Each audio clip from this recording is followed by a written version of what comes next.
How to connect mobile internet to a laptop via Bluetooth. This tutorial shows you how to share your phone's data using a Bluetooth connection. First, on your phone, open Settings.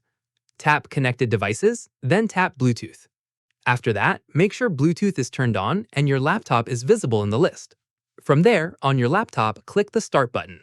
At this point, click Settings, then click Bluetooth and Devices. Click Add Device, then select Bluetooth. In the next step, select your phone from the list and pair the two devices. Following this, once paired, go back to your phone's settings. Tap Network and Internet, then tap Hotspot and Tethering. Once done, toggle on Bluetooth tethering. From here, on your laptop, click the network icon in the bottom right.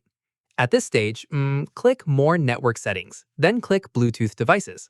Right-click your phone and select Connect Using, then click Access Point.